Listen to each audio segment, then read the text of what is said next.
Alright, so today we're doing Banlist predictions. But before we get started, I missed you guys. I have to let you know that because I haven't really been posting recently. You haven't seen my face on YouTube for a couple days now.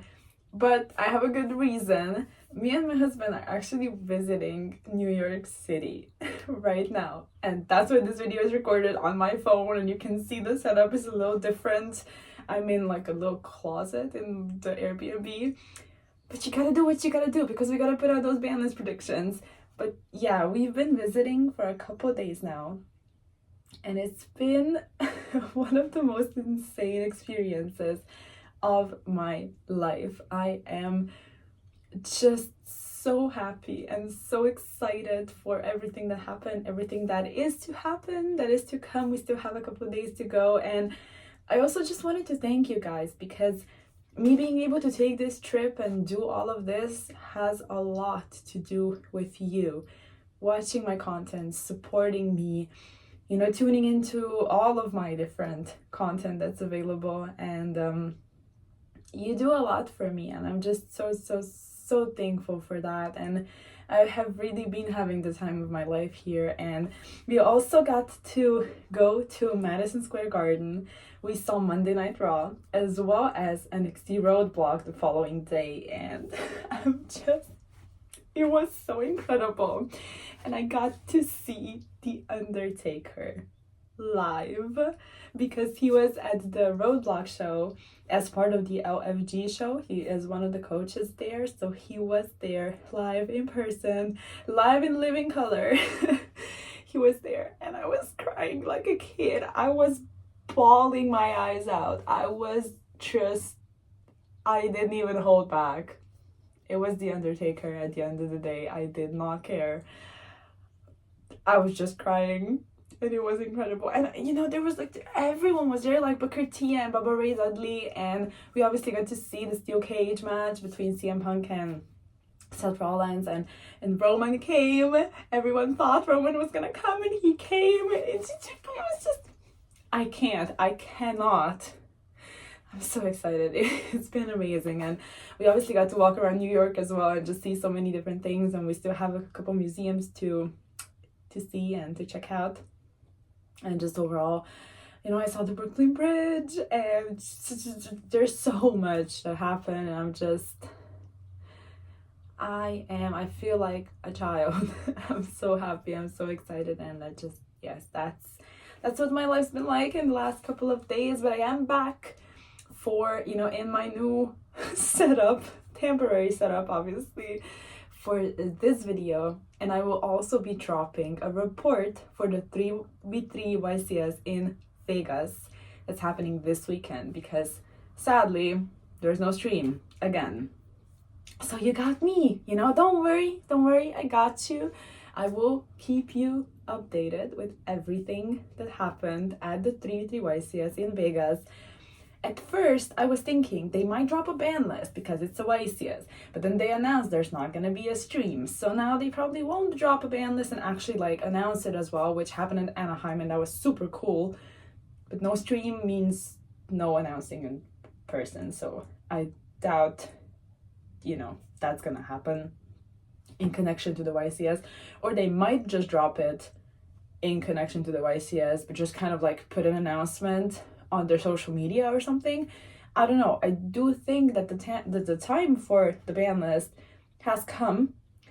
I don't think the format is bad per se. I just think a couple adjustments have to be made, and we're all gonna be a little happier. So with that being said, let's jump into my ban list predictions, and feel free to share all of your thoughts in the comments. Try to keep it polite. I know Banlist discussions can get heated, but I have faith in you. I know you're gonna be nice to each other and also to me. You can't bash my predictions if you disagree, obviously, but let's have a discussion and let's talk about what's gonna happen. So let me move a little bit. I'm gonna have the cards up here for you, and let's talk about the unlimited portion first. So for the unlimited, I believe only two changes are gonna happen. I think Eva, as well as Performa Pal Monkey Board are going to come back. I want to discuss both of them together because I genuinely don't think there is much difference between both of these cards being at 1, 2, or 3. So I think they're just gonna go to Unlimit, go off the ban list, and our lives are pretty much just gonna be the same. That's all I have to say. I don't think these cards are gonna have much of an impact. I could be wrong, but that's pretty much my take on the unlimited portion. Now let's hop into some more interesting things. We're going to talk about the semi-limited portion next, and for the first card I would like to discuss Crossout Designator. Now look, when it comes to Crossout called by talents, people have mixed opinions. These cards are interesting because on one hand they help you, obviously, when you get hit by a very, very strong card that can like completely annihilate you in that situation, like a Nibiru or a Lancia, or even an Ash sometimes, not as high impact, but sometimes one Ash can completely stop your combo, and if you have that cross out, you're gonna want to use it. But you can just use it on everything pretty much, and that's the versatility of the card as well.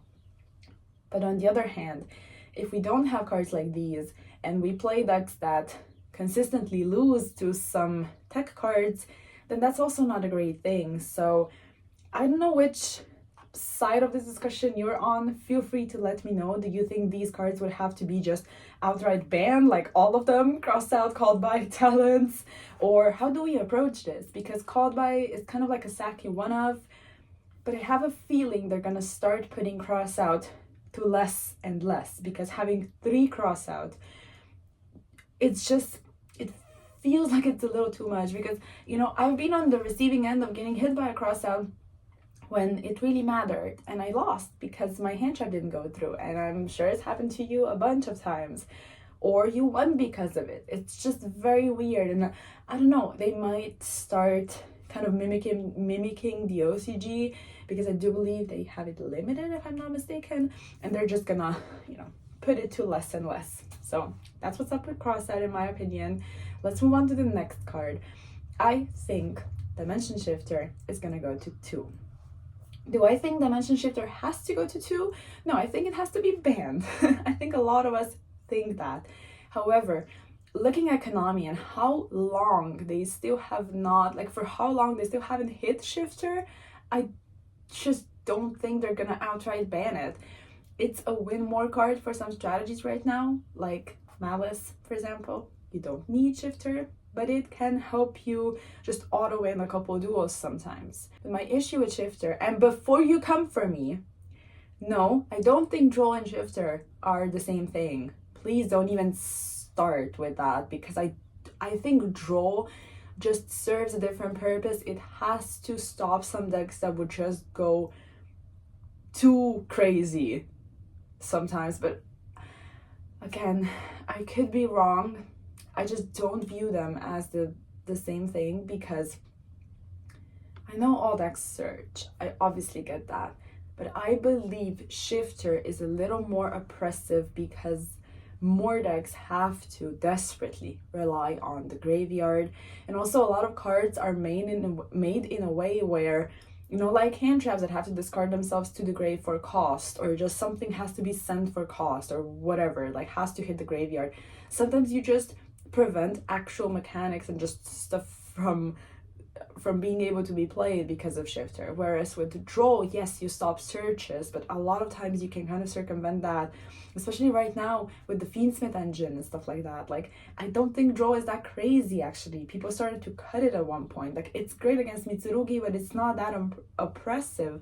Whereas Shifter, it's always going to be very, very hurtful for decks that need the grave. Now, this was a long rant, I know, but I just don't view them as such a similar thing, and I think they're gonna semi-limit Shifter, perhaps limit it or ban it in a couple months, and that would really be awesome. So yes, let me know what you think about that.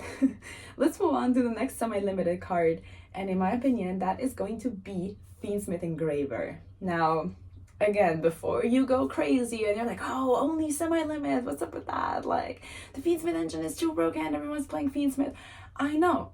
But also, let's talk about how the Fiendsmith engine is really what made this format become so...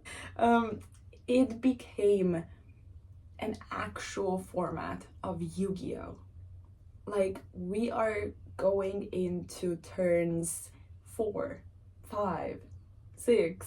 Like, it's not just I play, you don't play, you lose. You play, oh, I don't play, I lose. Game 3, I combo, I win. That's it. That's pretty much something that we see less and less because of the existence of the Fiendsmith engine. And that is why I believe they are going to hit it in a different way. They might not even semi-limit engraver. If you take away some consistency, I still understand. It's probably fine. They might just semi-limit it, but let's table this discussion for a second, and we're gonna circle back to this once we get to another section of the ban list. So yeah, I don't think the Fiendsmith engine is too crazy, and it really made the game more back and forth, and you know, there's actual grind game and all of that. Like, it's cool. It's actually kind of cool, to be honest. So let us move on to the limited portion, and let's start off with cards that I believe can safely come back to 1 from banned. Number 1 is gonna be Prankist Meow Moo. We've been saying this for a while. 1 Prankist Link 1 is not going to break the format. Trust me. Next up, we have Masterpiece. Now, this card is a little more scary, it's a little more oppressive, it's a little, you know, it's Masterpiece. But I don't think it's too broken. I do believe it can come back to 1, and it's not gonna be too horrible. So let's move on to some meta-relevant cards that I believe are going to go to 1. Number 1 is gonna be Bonfire. I think this is fairly self-explanatory. They printed 7 Tachyon, which is pretty much serving the same purpose, and it's a secret rare. We all know how this goes. So I believe Bonfire is gonna get limited. They're not gonna outright ban it. You know, that would be too obvious. But yeah, just all jokes aside, like, I know it sucks that they pretty much print cards that do the same thing and put a huge price tag on them. You know, Bonfire had a huge price tag at one point. It is sad, it is crazy, but I think that's what's gonna happen. They're gonna take away consistency from the Raizio deck, so you have to invest into cards that are gonna give you that consistency back. And I do believe they are also going to further hit consistency, and I think they're gonna limit Raizio X. Now, X Raizio is the scariest Raizio to me. When they have X, I cry. I think you cry as well. X is just, it does everything. It pushes through boards. It can send an aggregator going second when you're pushing. It can send Twins of the Eclipse to have it be part of your end board or on the crackback. It can send, well, aggregator can also be part of your end board. It can send a Raizio name, which is super important in some hands where you don't have access to as many Raizio names, and also to make your sword live, for example, if they get rid of your X from the field. X just does the heavy lifting in the deck, and I think they're gonna put it to 1, and again, force you to buy Tachyon. Let's move on to the banned portion of this Banlist predictions video. So, number 1 banned card that hopefully, fingers crossed, actually gets hit is Abyss Dweller. We've been saying it for a while now. Abyss Dweller is crazy. A generic rank 4 with that kind of effect should not exist and should not have existed for a while now. So hopefully they finally realize this. Well, I mean, they realize it, they just don't really care. But hopefully they decide to ban it, finally. And for the next card, let's circle back to the Fiendsmith talk. I think they're gonna ban Necroquip Princess. And now you're like, you know, whoa, it's not Requiem or Tracked or something. Yes, I know, but just think about it. Necroquip is crazy. And you can play without Necroquip. You still have your engine, but Necroquip is just what really makes it so broken, where you can like go Requiem, bring out Engraver, make a Necroquip, bring Engraver back. Like, the amount of bodies you acquire through this combo is actually crazy. Not to mention it's a level 6, so you're able to go for your rank 6 plays, and it gives you a draw, which a lot of times it's gonna come up. And that's also why I think semi-limiting Engraver is fine, because you lessen the chances of opening Tracked plus Engraver, because in those combos you're always going to go Tracked. So then once you establish the Necroquip Princess, you can go Engraver and get a draw as well. So it's crazy. It gives you a draw if you go Lobilion, if you're still playing that package, if you use any hand trap. It's amazing. It is broken, and I think they might ban it. Those are my thoughts. Let's move on to the last card for my ban section. Link Decoder. Now, as you maybe have noticed, I haven't really hit Malice on these predictions yet. I think they're gonna hit Decoder. I don't think Malice is gonna receive hits for the actual starters, like names and stuff, because it just does not have a lot of them. We all know that. It is super sad. Like, Malice, if it can't play, it's just, there's not much you can do. You're just passing, you're banking on the hand traps carrying you, because you really don't have enough starters, and yeah, that just sucks. However, there are hands where you open a name or an Abyssio or something like that, and in those kinds of hands, that Link Decoder being an additional body is a lot. It is actually huge. It's what helps you establish those 4-body, 5-body combos and so on. It's actually crazy. And I do believe they might hit it, simply because we're also receiving Malice support, overall generic Cyber support, and the Malice deck is gonna change a bit and just develop, and I think we're gonna be fine and recover from the Link Decoder ban, but still it's gonna take away a very strong play and a very important body for this deck. So those are my thoughts. However, don't turn off the video just yet. Don't click off. Also, if you're still watching, thank you so much. Make sure to give it a like. There's also another deck I want to address, and it's Mermail. It's been doing quite well. It's always kind of finds a way to make it to top cut, or quite far actually, and people have been kind of annoyed, to put it mildly, with Mulinglacia and just Prince overall, and these kinds of broken cards for the deck. And yeah, I hate the hand rip, trust me, and I've been hand looped with Mulinglacia a lot. However, I don't think they're gonna hit it, simply because they just printed support, and it's a deck that it's still a combo deck, and you can stop a combo deck with hand traps to an extent. It's a little harder, but it's also a deck that kind of struggles going second a little bit. It does not have that much space for non-engine, and I get that your engine can push through quite a lot, but I still think you're much better off going first. So I think maybe later down the line, in a couple months, they might ban Mulinglacia or ban Prince even. Or Dragoons. Imagine. Dragoons are just... Dragoons is the bane of my existence, to be honest with you. So yes, there might be some hits coming. Not on this ban list though, at least not in my opinion. So with that, hopefully you enjoyed this video. Thank you so much for tuning in. And yeah, I will keep you updated with YCS Vegas. I will drop a report. And if you enjoyed it, of course, like the video and share all of your thoughts in the comments. And I'll catch you guys in the next one.